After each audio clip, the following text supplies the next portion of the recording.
வணக்கம். நம்ம சேனலுக்கு தொடர்ந்து ஆதரவளித்து கொண்டே இருக்கும் நல்ல உள்ளங்களுக்கு நன்றி. நிறைய அண்மை தகவலை கொடுத்துட்ருக்கோம், கொஞ்சம் ஆதரவு கொடுங்க. இப்போ நம்ம பார்க்க போகிறது அமெரிக்காவில், அதாவது அதானிக்கு பிடி நெருக்கி கொண்டிருக்கிறது. குறிப்பாக பார்த்திங்கன்னா அமெரிக்கா பங்கு வர்த்தக நிறுவனம் அதானிக்கு நோட்டீஸ் கொடுத்துருக்காங்க. 21 நாட்குள்ளே ஆஜராகணும். அப்படி இல்லாட்டினா நீங்கள் குற்றவாளி அப்படின்னு நாங்கள் அறிவிச்சிருவோங்கிறாங்க. G7 நாட்டில் நம்ம ஒப்பந்தம் போட்டிருக்கிறதுனால இன்றைக்கி அதானிக்கான பிடி மேலும் இருக்குது. இதை நீங்கள் வேறு நாடு அப்படின்னு கடந்து போக முடியுமானா கடந்து போக முடியாது. ஏன்னா அமெரிக்கா சட்டங்கள் அவ்வளோ வலிமையானது. இந்தியாவில் இருக்க சிவில் சட்டத்துக்கும் அமெரிக்காவில் இருக்கக்கூடிய சிவில் சட்டத்துக்கும் நிறைய வித்தியாசம் இருக்குது. இந்த பண மோசடி, இந்த கார்ப்பரேட் மோசடி அப்படிங்கிறது அமெரிக்காவில் பெரிய விஷயமாக பார்க்கப்படும். இந்த லைசார் கம்பெனி, உலகம் அறிஞ்ச கம்பெனி, போன வாரம் நடந்தது உலகம் முழுக்க வியப்பை ஏற்படுத்தியது. 70 ஆண்டு கால கம்பெனி சின்ன ஒரு தவறு பண்ணிட்டதுனால அந்த கம்பெனிக்காரங்க திவால்னு அறிவிச்சுட்டு அவர் ஓடி போயிட்டார், அந்த ஓனர். அந்த அளவுக்கு கடுமையான சட்டங்கள் அமெரிக்காவில் இருக்குது. அப்போ மோடியே நினச்சாலும் காப்பாற்ற முடியுமானா முடியாதுங்க. ஏன்னா இன்றைக்கி பைடன் போகும்போது ஏதோ ஒன்று போட்டு போயிட்டார் அவர் போகும்போது. ஆனால் ட்ரம்ப்பே நினச்சாலும் முடியாது. ஏன்னா அமெரிக்க சட்டங்கள் இன்றைக்கி சார்ஜ் ஷீட் வரைக்கும் போன உடனே இதை வெளியில் கொண்டு வரதுங்கிறது அவ்வளோ சாமானியமான விஷயம் இல்லை. அதனால தான் தொடர்ந்து அதானின்னு எல்லோரும் பேசிகிட்டு இருக்கோம். இந்த நேரத்தில் எல்லாருக்கும் ஒரு சந்தேகம், அதானியை பற்றி நம்ம பேசுகிறோம், பிரதானமாக யார் பேசணும்? தமிழ்நாட்டில் திமுக பேசியிருக்கணும். சரி, அவங்க நிலக்கரி இதில் வாங்கியிருக்காங்க அப்படின்னு ஒரு அலிகேஷன் இருக்குது. ஆனால் 20% சோலார் எனர்ஜியை வாங்கினா தான் சப்சிடி கொடுப்போன்னு சொன்னது ஒன்றிய அரசு. அப்போ திமுகவோ ஜெகன்மோகனோ சத்தீஸ்கரோ எல்லா மாநில அரசாங்கமும் சோலார் எனர்ஜியை வாங்க வேண்டிய கட்டாயத்தில் இருக்குது. அதையும் நம்ம விளக்கமாக சொல்லணும். திமுகவில் 19 குறை சொல்கிறோம். போன தடவை அதிமுக ஆட்சியிலே தான், திமுக ஆட்சியிலே தான். ரெண்டு பேரும் மாறி மாறி பேசுகிறதுனால ரெண்டு பேருமே பதில் சொல்ல மாட்டுறாங்க. சரி, விஜய் வந்தார், விஜயாவது கருத்து சொல்லுவாரான்னு பார்த்தா விஜயும் ஒரு கருத்து சொல்லலை. இது நமக்கு கொஞ்சம் டிசப்பாயின்மெண்ட் தான். விஜய் ஏன் கருத்து சொல்ல நமக்கு புரியல. ஏன்னா இன்றைக்கி இருக்கக்கூடிய சூழ்நிலையில் ஒரு அரசியல் கட்சியாக வந்துட்டிங்கன்னா எல்லாத்துக்கும் நீங்கள் குரல் கொடுக்கணும். பிஜேபியை பார்த்து எடப்பாடி பயப்படுறாரு அப்படின்னு வெளியில் மக்கள் பரவலாக பேசுகிறதுனால தான் விஜயோடைய கருத்துக்கு முக்கியத்துவம். இப்போ விஜயும் இதை பற்றி பேசலை அப்படின்னா என்ன? அதானியை எதிர்த்து பயங்கரமாக இந்திய பொருளாதாரத்தை நசுக்கி விட்டார், இந்தியாவுக்கு ஒரு மிகப்பெரிய அவப்பெயரை தேடி தந்து விட்டார், இப்படிலாம் வெளியில் பிரச்சாரத்துக்கு பண்ண வேண்டிய நிலைமையில் அப்படி தானே பேசியிருக்கணும். ஏன் கம்யூனிஸ்ட் இயக்கங்கள் பேசுகிறாங்க, மற்றபடி காங்கிரஸ் பேசுவோம் எப்பயுமே. மற்றபடி ஏன் விஜய் அவர்கள் பேசலை? பேசுவார், நம்ம எதிர்பார்க்கணும். இது வரைக்கும் பேசலை, டிசப்பாயின்மெண்ட் தான். அதையும் நம்ம இந்த விஷயத்தில் சொல்லிடணும். ஏன்னா விஜய் அவர்கள் செய்கிற எல்லாத்தையும் நம்மளால் பாராட்டவும் முடியாது. இன்றைக்கி அவங்க போகிற பாதை சில தவறுகள் இருந்தால் நம்ம சொல்லுவோம். இன்றைக்கி கூட பார்த்திங்கன்னா புளியந்தோப்பில் திமுகவுக்கும் விஜய் கட்சியினருக்கும் ஒரு மோதல். அதுக்கப்புறம் சாப்பாடு போட்டது அதெல்லாம் பெரிய செய்தி இல்லை. இது ஒரு பக்கம் இருக்கும்போது அதானி விஷயம், ஏன்னா நம்ம அடுத்த விஷயத்துக்கு போகும்போது அதானியை மீன் பண்ணும்போது மற்ற விஷயம் பேசி டைம் வேஸ்ட் பண்ணணும்னு பார்க்குறோம். அதானியை பற்றி பேசும்போது குறிப்பிடத்தக்க விஷயம் நம்ம ஏற்கனவே சொன்ன மாதிரி இன்றைக்கி 21 நாட்களுக்குள்ளே அவங்க ஆஜராகணுன்ட்டாங்க. இது எந்த மாதிரியான விளைவுகளை ஏற்படுத்தும்? இப்போ பொதுநல வழக்கு உச்சநீதிமன்றத்தில் தாக்கலாகிடுச்சு. இது எல்லோரும் எதிர்பார்த்துட்டு இருந்தாங்க தாக்கலாகணும். என்ன?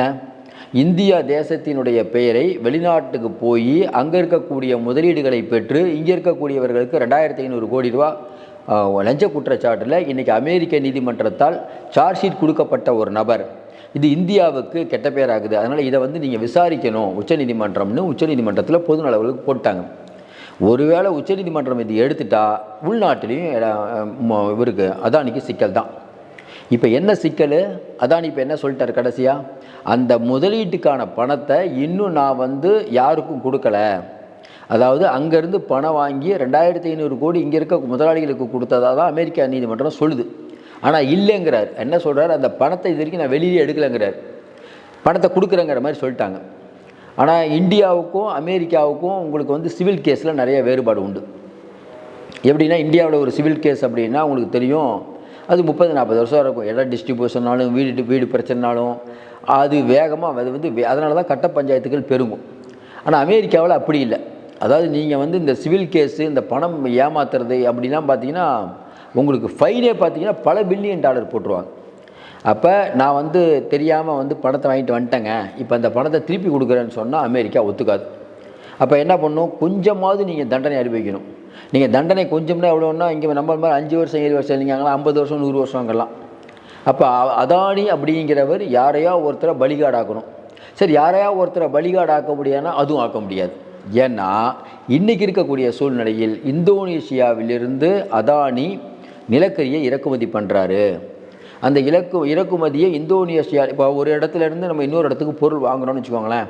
ஒரு ஒரு ஒரு கடை ஒரு மொத்தமாக ஒரு இடத்துலேருந்து டிபார்ட்மெண்ட் மொத்தமாக ஒரு இடம் அங்கேருந்து பொருளை கொள்முதலாக ஒரு மளிகை கடைக்காரர் கொண்டு வந்து விற்பார்.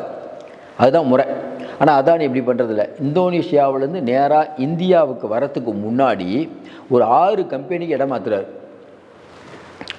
உதாரணமாக சொன்னாங்க 100 ரூபாய்க்கு வாங்கினா ரெண்டாவது கம்பெனி அவர் கம்பெனியே இது ஒரு ஷெல் கம்பெனிம்பாங்க. அவரே ஒரு 5 கம்பெனி. அந்த கம்பெனி 120 ரூபாய்க்கு வாங்குவோம், அடுத்த கம்பெனி 140, அடுத்த கம்பெனி 160, 180, 200, 250 அப்படி போகும்.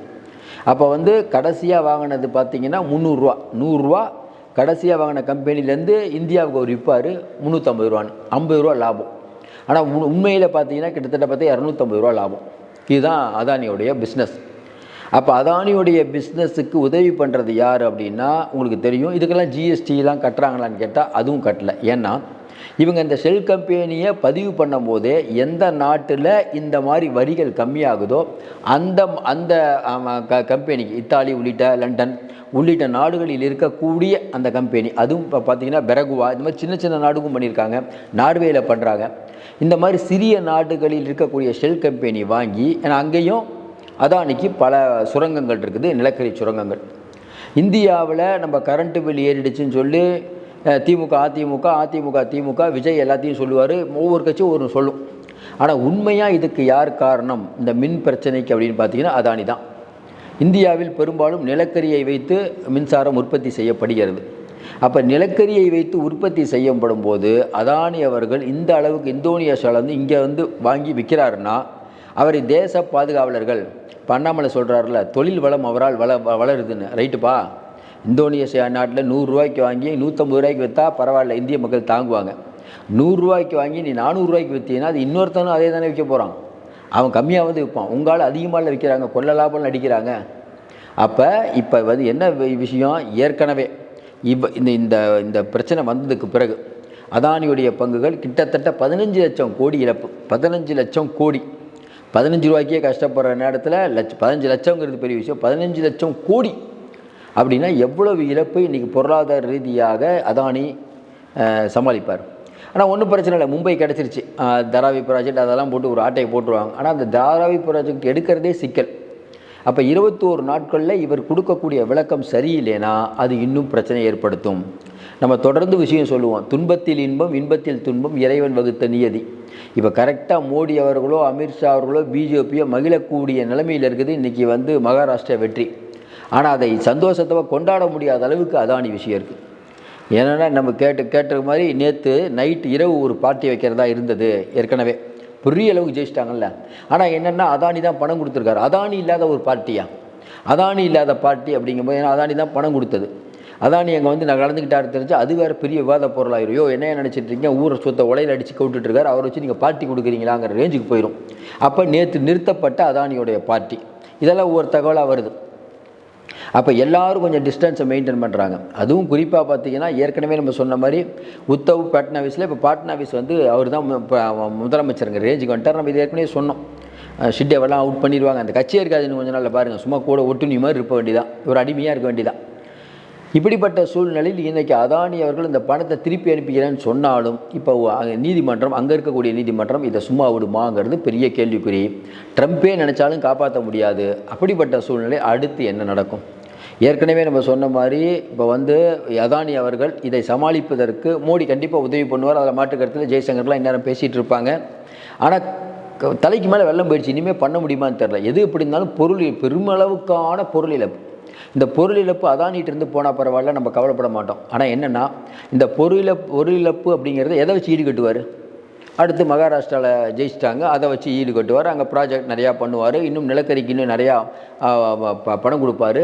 ஏற்கனவே சுரங்கம், துறைமுகம் உள்ளிட்ட பல விஷயங்கள், சுங்கச்சாவடி எல்லாம் அவர் கண்ட்ரோல் இருக்குது. சுங்கச்சாவடி விலை ஏற்றுவார் அவர்.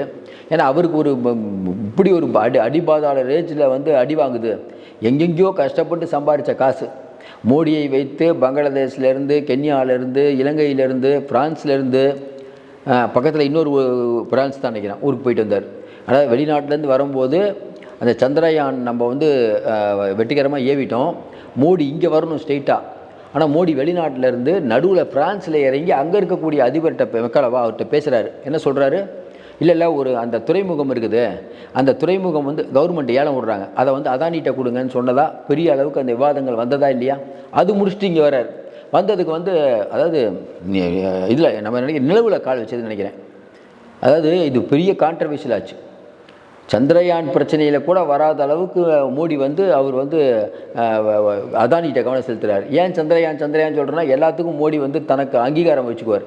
கிரிக்கெட்டில் இந்தியா ஜெயித்தாலும் மோடியால் தான் ஜெயிச்சது அப்படிங்கிற சொல்லக்கூடிய அவர், ஏன்னா மனதின் குரல் அவர் இன்றைக்கி கூட பேசியிருக்காரு. பேசுகிறத பார்த்தாவே தெரியும் எந்த அளவுக்கு பேசுவார்னு சொல்லிட்டு. கொஞ்சம் காமெடி, அதுவும் நம்ம ரசிக்கலாம்.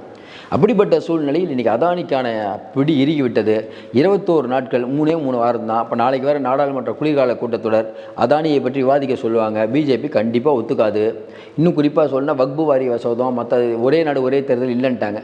வக்பு வாரிய மசோதாவும் நிறைவேற்ற முடியாது. ஏன்னா இவர்களுக்கு பிரச்சனை ரொம்ப நெருக்கி கொண்டிருக்கிறது. அதாவது ஏற்கனவே பெரிய உயரத்தில் இருக்கக்கூடிய அதானி, தொடர்ந்து நம்ம சொல்கிறது தான், அமெரிக்க சட்டம் அப்படிங்கிறது இந்திய சட்ட பிரகாரம் இல்லைங்க. இவர் அங்கே போகாமல் இருக்க முடியாது.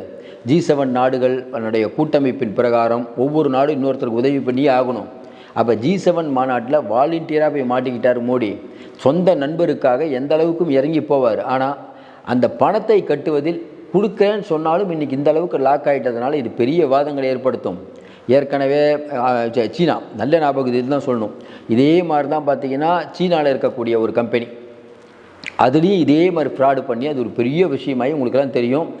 அதாவது சீனாவில் இருக்கக்கூடிய ஒரு கம்பெனியில் மோசடி பண்ணி அவர்கள் ஏற்கனவே ஒரு பிரச்சனையை வேறு கிளப்பியிருந்தாங்க. அதனால் இது வந்து என்னென்னா சாதாரண விஷயம் இல்லை, பெருமளவுக்கு மாட்டிக்கிட்டாங்க அவங்க. ஏன்னா எல்லாத்தையும் நீங்கள் முழுக்க ஆராய்ஞ்சு பார்த்தீங்கன்னா, படித்து பார்த்தீங்கன்னா நமக்கு ஒரு விஷயம் மட்டும் புரியும். இதில் வெளியில் வருவது அவ்வளோ சாமானியம் இல்லை.